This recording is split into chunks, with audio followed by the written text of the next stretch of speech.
News 18 Bangla স্বাগত আপনাদের সঙ্গে আমি তমশ্রী। শুরুতেই মগরাহাটের দিকে নজর রাখবো। মগরাহাটে জোড়া খুন, এক সিভিক ভলেন্টিয়ার সহ খুন দুই। মগরাহাটের শেরপুরের ঘটনা, গলা কেটে গুলি করে খুনের অভিযোগ। বেশ কয়েকটি গাড়িতে ভাঙচুর চালায়, তারপরেই উত্তেজিত স্থানীয় বাসিন্দারা তারা গাড়িতে ভাঙচুর চালায় এবং আগুন ধরিয়ে দেওয়া হয়। ব্যবসায়িক শত্রুতার জেরে এই খুন, এমনটাই দাবি পুলিশের। মগরাহাটে তুলকালাম খুনের পরেই তুলকালাম মগরাহাটে, কারণ এক সিভিক ভলেন্টিয়ার সহ খুন দুই। ব্যবসায়িক শত্রুতার জেরেই খুন, এমনটাই দাবি পুলিশের। বেশ কয়েকটি গাড়িতে ভাঙচুর করে আগুন ধরে দেয় স্থানীয় বাসিন্দারা।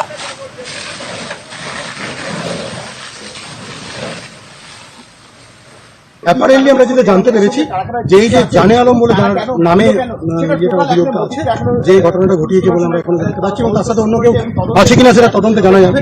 তো ও একটা বিল্ডিং ম্যাটেরিয়ালের বিজনেস করছিল, যেখানে ও অনেকের কাছ থেকে টাকা নিয়েছিল এই প্রমিস করে যে আমি বিল্ডিং ম্যাটেরিয়াল সাপ্লাই করবো। তো তারপর এই দুজন অনেকদিন ধরে ওর কাছে টাকা পায়, দুজন অনেকবার ধরেই পার্সু করতে এসছে, কিন্তু টাকাটা পাচ্ছিল না। কালকে সন্ধ্যাবেলায় নাকি বলেছিল যে টাকা পয়সাটাও শোধ করে দেবে। তো সেই মতো ওরা 10টার দিকে এসেছিল, এসে যখন টাকা পয়সা চলে যায় তখন এই ঘটনাটা ঘটে। অর্থাৎ পুলিশ যেমনটা জানালেন যে ব্যবসায়িক শত্রুতার জেরেই এই খুন। মগরাহাটে জোড়া খুন, দিনে দুপুরে খুন, এবং তারপরেই উত্তেজিত স্থানীয় বাসিন্দারা তারা একাধিক গাড়ি ভাঙচুর করে আগুন ধরিয়ে দেয় গাড়িতে। গলা কেটে গুলি করে খুন, এমনটাই অভিযোগ। এক সিভিক ভলেন্টিয়ার সহ খুন দুই। মগরাহাটের শেরপুরের ঘটনা, দক্ষিণ 24 পরগনার মগরাহাটের ঘটনা। মগরাহাটে খুন, এক সিভিক ভলেন্টিয়ার সহ খুন দুই। মগরাহাটের শেরপুরের ঘটনা, গলা কেটে গুলি করে খুনের অভিযোগ। বেশ কয়েকটি গাড়িতে ভাঙচুর করে স্থানীয় বাসিন্দারা, কারণ এরপরেই বিক্ষোভে ফেটে পড়ে পুলিশ। ঘটনাস্থলে পৌঁছলে পুলিশের সঙ্গেও বাকবিতণ্ডায় জড়িয়ে পড়ে অবরোধকারীরা, এবং অবরোধকারীরা বিক্ষোভ দেখায়। বেশ কয়েকটি গাড়িতে ভাঙচুর করা হয়, একটি গাড়িতে আগুন ধরিয়ে দেয়। ব্যবসায়িক শত্রুতার জেরেই এই জোড়া খুন, এমনটাই দাবি পুলিশের।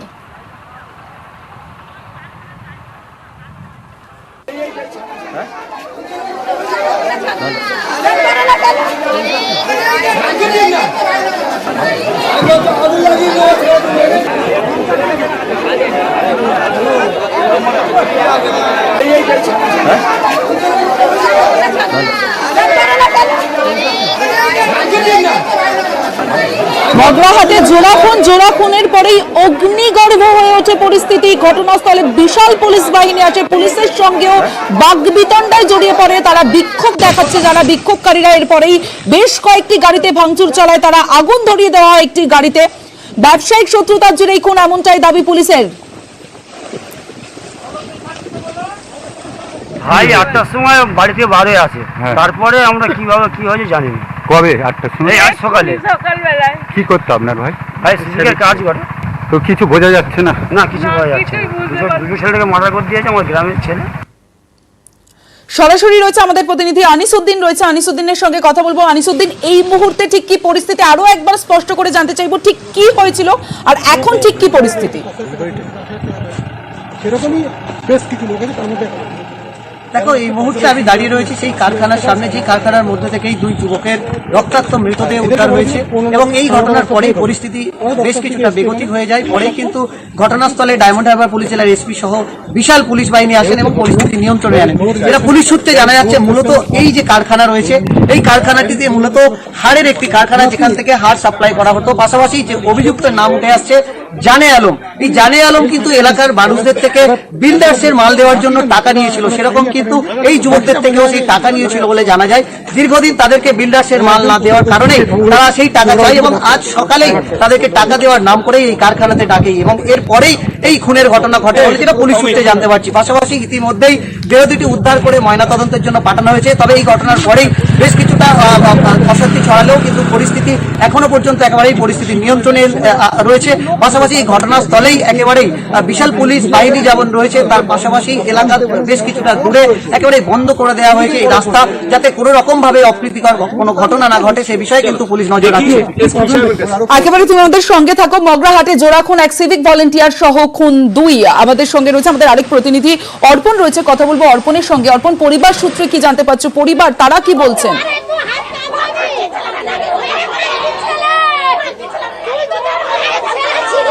একদম শোকার্ত পরিবার। তুমি জানো সকালবেলা বাড়িতে কথা বলে গিয়েছে, তারপরে কিছুক্ষণের মধ্যে তার মৃত তারা মারা গেছেন এই খবর এসছে। স্বাভাবিকভাবে সবাই থেকে শোকার্ত পরিবার, আমরা কথা বলার চেষ্টা করবো।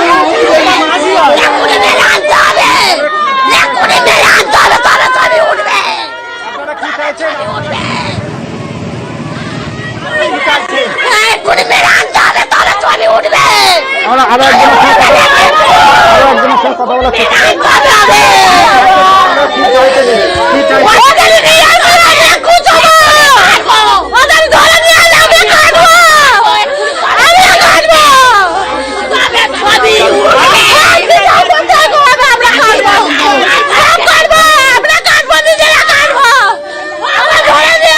লোকটা খুব ভালো লোক ছিল না, ঠিক আছে, এখানে ইলিগাল ব্যবসা করতো।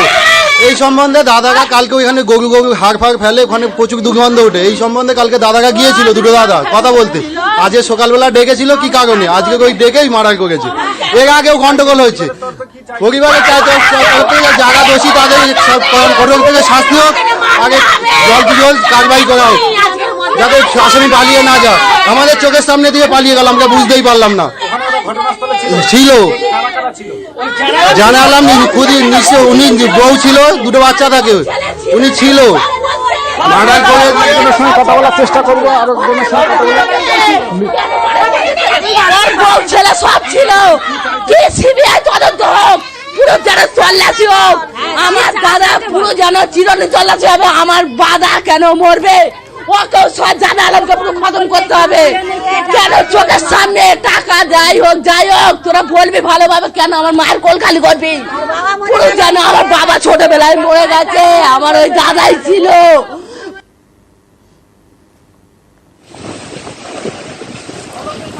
আনিসুদ্দিন রয়েছে আমাদের সঙ্গে, আনিসুদ্দিনের সঙ্গে কথা বলবো। আনিসুদ্দিন, এক্ষুনি আমরা অর্পণের সঙ্গে কথা বলছিলাম, অর্পণ তার পরিবারের সঙ্গে কথা বলছিল, মৃত যে দুজন তাদের পরিবার। যে পরিস্থিতি এই মুহূর্তে গ্রামে যে বেশ উত্তপ্ত তারা, এবং অভিযুক্তের শাস্তির দাবি করছেন তারা, এই মুহূর্তেই তাদের শাস্তি দিতে হবে এমনটাই দাবি করছেন। এই মুহূর্তে তুমি যেখানে রয়েছে সেই গ্রামের কি পরিস্থিতি, পুলিশি নিরাপত্তা ঠিক কতটা?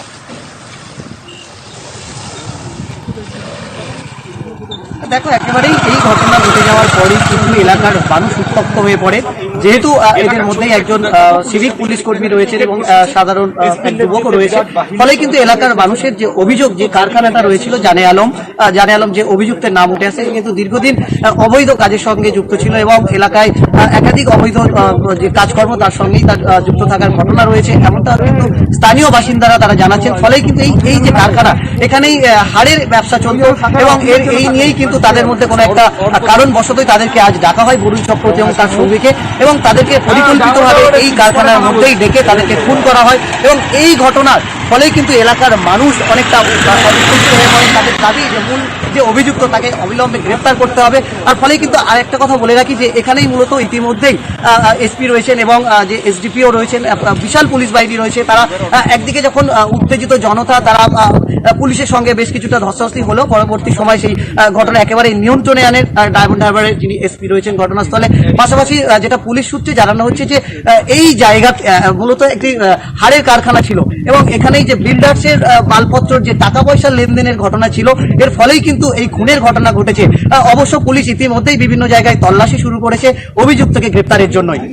একেবারে তুমি আমাদের সঙ্গে থাকো, আমাদের আরেক প্রতিনিধি অর্পণ রয়েছে, অর্পণের সঙ্গে কথা বলবো। অর্পণ, তুমি নিহতের পরিবারের সঙ্গে কথা বললে, কিন্তু নিহতের পরিবার যার বিরুদ্ধে অভিযোগ তুলছে অর্থাৎ জানে আলমের পরিবারের সঙ্গে কি যোগাযোগ করা সম্ভব হয়েছে?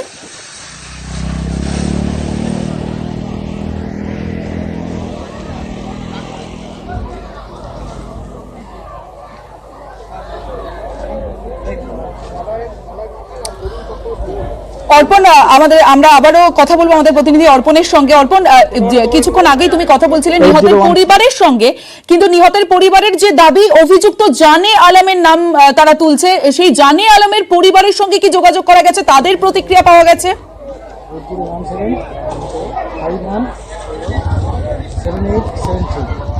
দেখো যেটা স্থানীয় মানুষজন যেটা জানাচ্ছে, জানে আলম সবাই সামনে দিয়ে হেঁটে চলে যায়। সকালবেলা জানে আলমই তাদেরকে ফোন করে ডেকেছিল, এমনটাই কিন্তু পরিবারের তরফ থেকে অভিযোগ করছেন।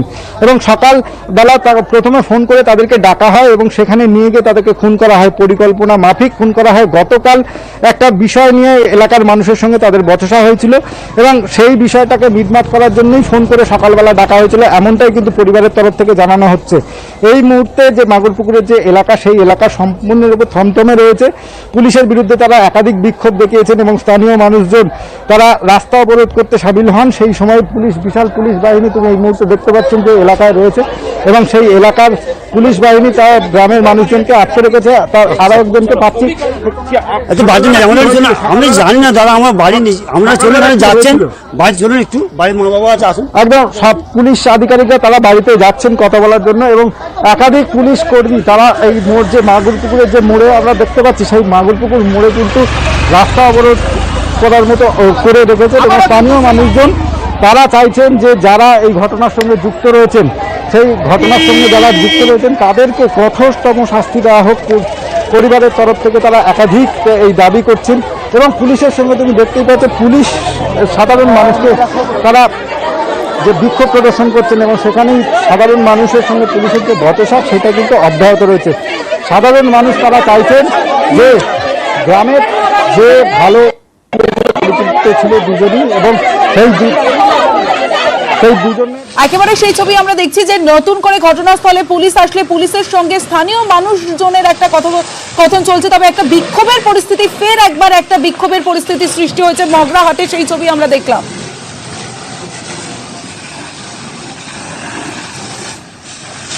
মগরাহাটে খুন এক সিভিক ভলেন্টিয়ার সহ খুন 2। মগরাহাটের শেরপুরের ঘটনা, গলা কেটে গুলি করে খুনের অভিযোগ। বেশ কয়েকটি গাড়িতে ভাঙচুর চালানো হয়, আগুন ধরিয়ে দেওয়া হয় একটি গাড়িতে। ব্যবসায়িক শত্রুতার জেরেই খুন, এমনটাই দাবি পুলিশের। পরিস্থিতি আন্ডার কন্ট্রোল আছে এখনো পর্যন্ত। আমরা পুলিশ সোর্স আছে এখানে, যে ঘটনাটা বলা হচ্ছে এরকম কোনো গাড়ি ফাড়ি কোনো আগুন কোনো ব্যাপার নেই। আমরা মগরাহাটের ছবি দেখছি। মৃতের পরিবারের অভিযোগ যে জানে আলম এই ঘটনার সাথেই যুক্ত, তাকে অবিলম্বে অভিযুক্তকে অবিলম্বে ধরতে হবে এবং শাস্তি দিতে হবে, এমনটাই অভিযোগ করছে। এবং মগরাহাটে খুন, এই মুহূর্তে নতুন করে সমস্যার সৃষ্টি হচ্ছে। এক সিভিক ভলেন্টিয়ার সহ খুন 2। মগরাহাটের শেরপুরের ঘটনা, গলা কেটে গুলি করে খুনের অভিযোগ। বেশ কয়েকটি গাড়িতে ভাঙচুর, আগুন, ব্যবসায়িক শত্রুতার জেরেই খুন, এমনটাই দাবি পুলিশের। এবার ঝালদার দিকে নজর রাখবো। ঝালদার কংগ্রেস কর্মীদের পুলিশে হেনস্থার অভিযোগ। পুরভোট গঠনের দিন পূর্ণিমা কান্দুকে পুলিশি বাধার অভিযোগ। পুলিশের বিরুদ্ধে অভিযোগ জানিয়ে এসপি কে ইমেল করলেন পূর্ণিমা কান্দু। কথা বলবো সুশোভনের সঙ্গে। সুশোভন, ইমেলে আর কি কি উল্লেখ করলেন পূর্ণিমা কান্দু?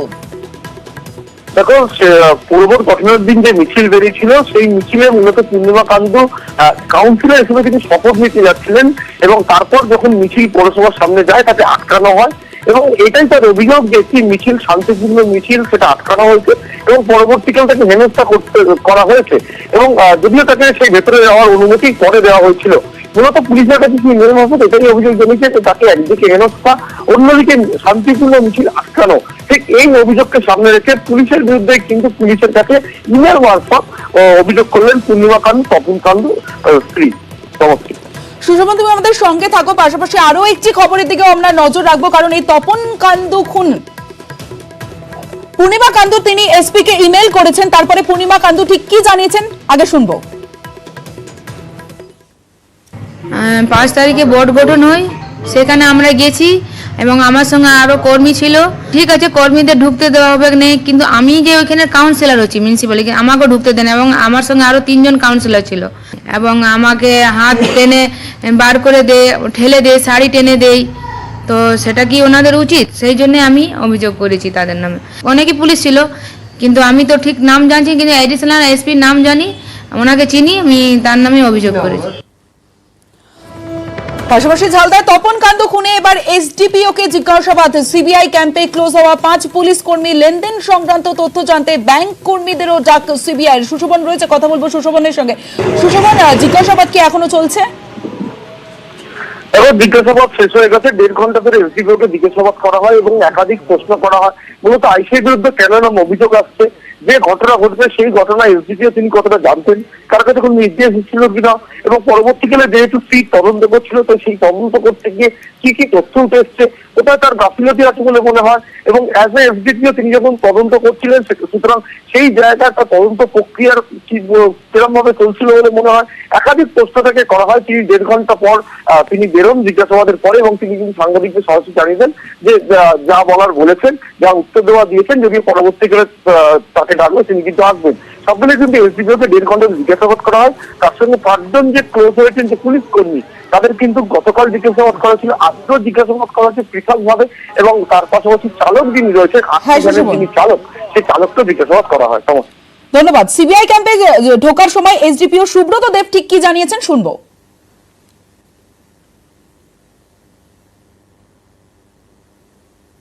আপনি তো সিটের সদস্য ছিলেন, সিটের তদন্ত নিয়ে অনেক প্রশ্ন আছে, কি বলবেন? দেখুন আমি কিছু বলতে পারবো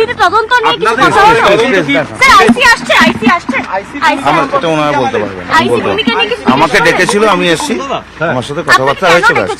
সিটের তদন্ত নিয়ে প্রশ্ন তুলেছেন অনেকেই, এই প্রশ্নের পরিপ্রেক্ষিতে আপনারা কি এখন কি বলবেন? এখন কিছু বলতে পারবো না। আপনাকে আবার ডেকেছেন কি? আবার ডেকেছেন? আবার কি না না তদন্ত সহযোগিতা করবেন স্যার যদি ডাকে? ডাকতে তো আসবোই, যতবার ডাকবে আসবো। এবার রামপুরহাটের দিকে নজর রাখবো, কারণ ভাদু শেখ খুনে এফআইআর দায়ের। ভাদু খুনে এফআইআর দায়ের করলো সিবিআই। রামপুরহাট আদালতে ভাদু খুনে ধৃতরা। আরো বিস্তারিত বলবো, অক্ষয় দুবার রয়েছে আমাদের সঙ্গে। অক্ষয়, দেখো, তোমাকে জানিয়ে রাখি, হাইকোর্টের নির্দেশের পর তৃণমূলের উপপ্রধান ভাদু শেখ খুনের তদন্ত শুরু করেছে ইতিমধ্যে সিবিআই।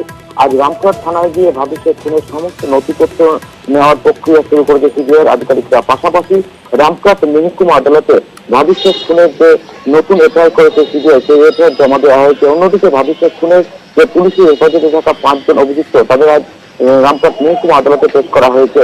এবং সিবিআই যে স্পেশাল ক্রাইম ব্রাঞ্চের এসপি সঞ্জয় সিনহা, তার নেতৃত্বে সিবিআই আধিকারিকরা রামপুরহাট থানায় গেছিলেন, এবং রামপুরহাট থানা থেকে ইতিমধ্যেই রামপুরহাট মহকুমা আদালতে তারা ঢুকেছেন। এবং এই যে 5 জন অভিযুক্তকে গ্রেফতার করা হয়েছে ভাদু শেখ খুনের ঘটনায়, এবং তাদেরকে সিবিআই নিজেদের হেফাজতে নিতে পারে সেই আবেদনও জানানো হচ্ছে রামপুরহাট মহকুমা আদালতে, এমনটাই সিবিআই সূত্রে আমরা জানতে পারছি। ধন্যবাদ অক্ষয়। সাপেক্ষে খুলছে জিডি বিড়লা। সোমবার থেকে খুলছে GD Birla school. GD Birla সহ 3টি স্কুলই খুলছে সোমবার থেকে। সোমরাজ রয়েছে, কথা বলবো সোমরাজের সঙ্গে। শর্ত সাপেক্ষে খুলছে জিডি বিড়লা, কি কি শর্ত রাখা হয়েছে সোমরাজ? দেখো, সোমবার থেকেই জিডি বিড়লা সহ আরো 2টি স্কুল অর্থাৎ মোট 3টি স্কুলই খুলে দেওয়া হচ্ছে। এবং যে শর্ত রাখা হয়েছে, যে সমস্ত অভিভাবক অভিভাবিকারা ইতিমধ্যেই স্কুল ফি ক্লিয়ার করে দিয়েছেন, অর্থাৎ স্কুল ফি পুরোপুরি দেওয়া হয়েছে, তারাই একমাত্র স্কুলে প্রবেশ করতে পারবেন, এমনটাই নির্দেশিকা জারি করা হয়েছে স্কুল কর্তৃপক্ষের তরফে। মূলত এ নিয়েও অভিভাবকদের মধ্যে একটা মিশ্র প্রতিক্রিয়া তৈরি হয়েছে। মূলত স্কুল জুড়ে স্কুল কর্তৃপক্ষ যখন স্কুল বন্ধের নির্দেশ দিয়েছিল, সেখানে আইন শৃঙ্খলা অবনতির কারণ হিসাবে উল্লেখ করা হয়েছিল, এবং সেই আইন শৃঙ্খলা অবনতির কারণ হিসেবে স্কুল কর্তৃপক্ষ আশঙ্কা করেছিল যে যারা যে সমস্ত অভিভাবকরা ফিস দেননি তাদের তরফে বিক্ষোভ করা হতে পারে, এরকম একটা আশঙ্কা করেছিল, এবং সেই আশঙ্কাতেই স্কুল বন্ধ রাখার সিদ্ধান্ত নিয়েছিল।